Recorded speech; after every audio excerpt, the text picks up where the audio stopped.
Well, hello, beautiful people. So, I've been kind of stewing on a few different things for the last couple days.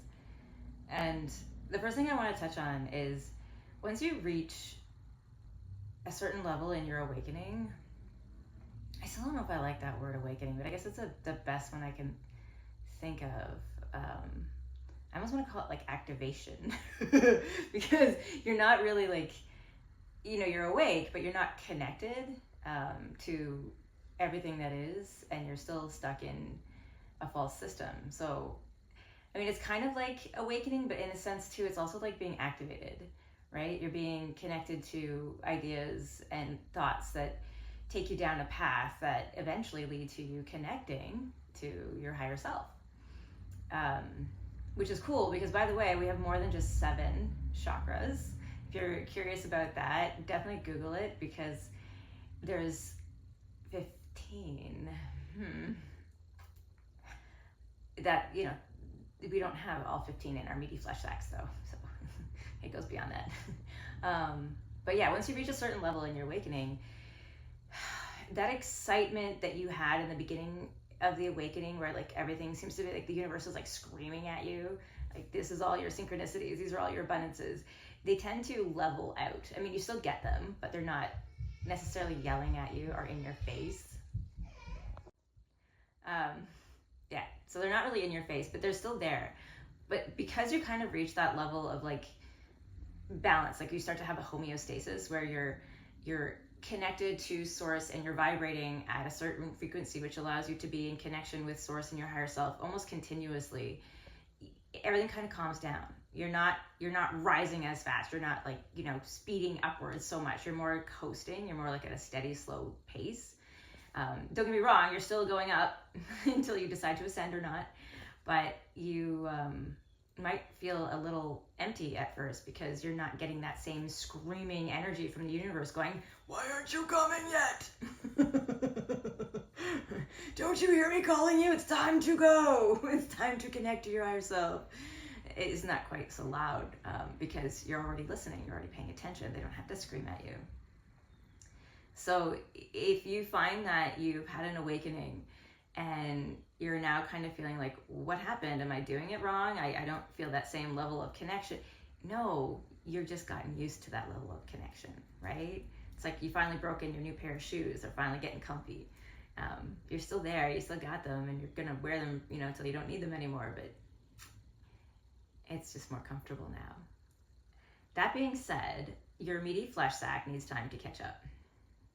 So sometimes you can have triggers that might make emotions arise that you thought you had all dealt with.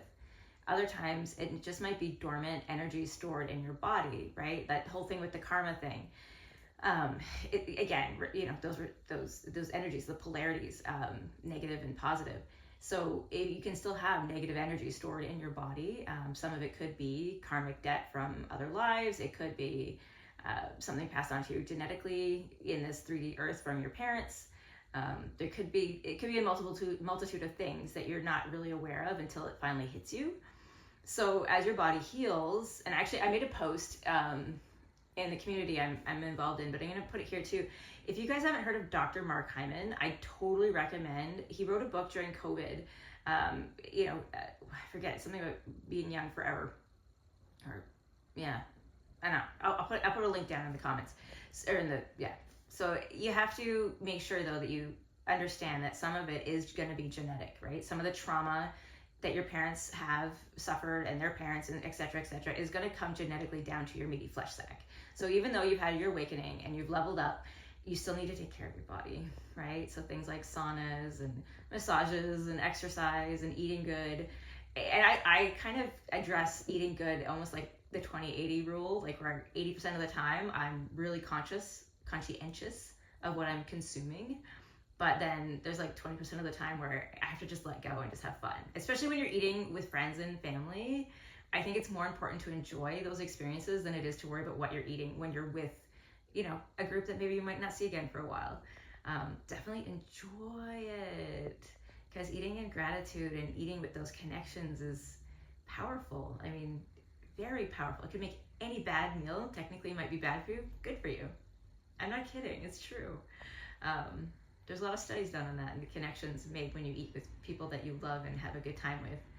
So definitely keep that in mind. And then, so the other thing too is I've been coming to the understanding that a lot of these archetype gods and energies out there that a lot of us like to work with are actually different aspects of myself, right? And I needed at one point, I needed these gods and these goddesses to kind of help me understand the different parts of me so I could open them up and access them. But as belief is everything, right? So when you believe in something, you make it something, right? So if you have a negative energy and you want to hold on to it, it can become your demon. You can make it a monster. But that is just a part of who you are. So you can honestly become friends with that monster and it's no longer scary. And I think for me, it's starting to feel that way. I'd like to hear other people's views because maybe, I don't know, maybe I'm not fully understanding this yet. But for me, it feels like that with these god and goddess archetypes, that they're a part of me in a way, like, right? Because we're all energy. And in a way, it's like they're showing me myself, right? Back to that mirror thing, and showing me the parts of me that I forgot in other places.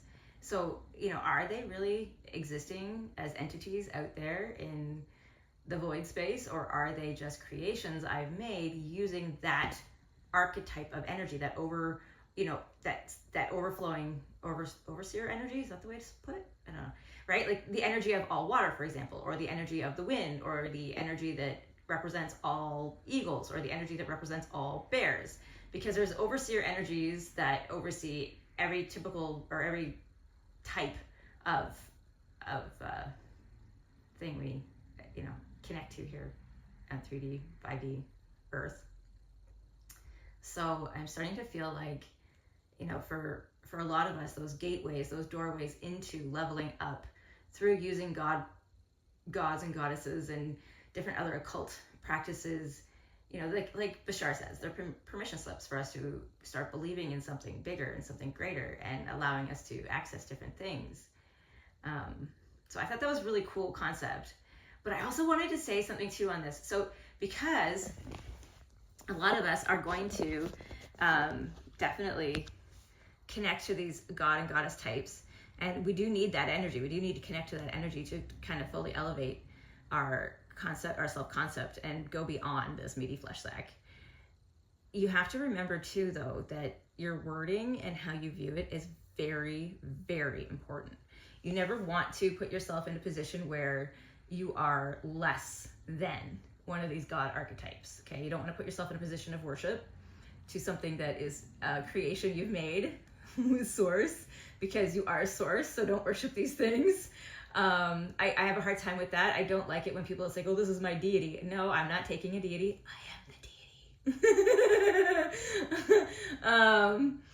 And then I also, when you pick your words, when you're saying a prayer, which is really not a prayer so much as a communion with your higher self, make sure you're picking your words very carefully, okay? You want to stay away from limiting words. The limiting words will be like, well, I wish I could, or I only if I had this, or be very careful how you word things. And if you don't know how to word them, just ask a question. And once you give the question to your higher self, or you give your desire to your higher self, you have to let it go. You just do. You can't expect your meaty flesh sack brain to be able to comprehend all the steps that needs to happen in order for it to work. Whereas your higher self is in the now and is not affected by our linear time on Earth and can see everything to help you make it happen. And they'll just listen to the nudges, follow the flow, because that's where the magic happens. So yeah, those are my thoughts for the day. We are source, so don't worship deities, but they do help us show aspects of ourselves.